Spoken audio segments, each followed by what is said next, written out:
You were born in a city that doesn't care whether you make it or not. Your mother works double shifts and comes home too tired to ask questions. Your father is either gone or might as well be. The street outside your window is your first teacher, and it teaches you one thing before anything else. Weakness is visible. People can smell it. So you learn to walk differently. You learn to say nothing when something happens. You learn that silence is the first form of power available to a boy with nothing. By the time you are 17, you already know which men run which corners. You watch them the way other boys watch footballers. Not because you want to be them, because you need to understand the rules of the world you actually live in, not the one they teach in school.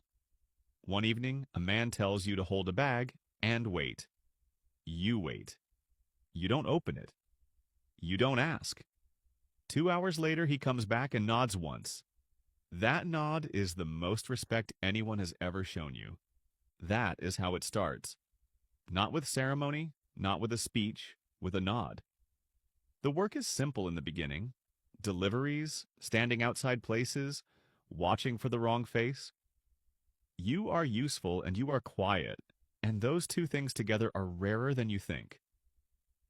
Within a year, a brigadier knows your name. Within 2, you know his business. Money starts coming in amounts you have never touched before. You buy your mother something she needed. She doesn't ask where it came from. You don't tell her. That silence between you is the first thing you lose, though you don't call it a loss yet. By your late 20s, you have real authority. Men wait for your word before they move. You sit at tables where decisions get made and nobody questions whether you belong there. You have confused fear with respect for so long that the difference no longer exists to you. That is the rot. It doesn't announce itself. It just quietly replaces things. Then one mistake, one wrong call, or one person above you who needs someone to blame. Everything you built was built on someone else's foundation, and foundations get pulled when it's convenient. The lawyer they send is not there to protect you.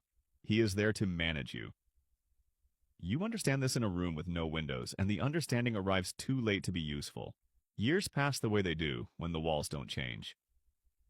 You come out older and quieter with a reputation that opens some doors and closes more. The organization has moved on. There is a younger man now. Same walk you had at 17. Same eyes that don't look down. He doesn't know your name yet, but he will fill your space completely within a season. You watch him from a distance and you recognize everything. The hunger, the discipline, the willingness to hold a bag and not ask what's inside. He thinks this is the beginning of something.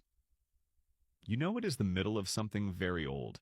The city keeps producing boys like you two, and the machine keeps consuming them, and nobody at the top loses sleep over the math. That is the lesson nobody delivers cleanly, because clean delivery would require someone honest enough to say it out loud. You were never building a life. You were filling a role.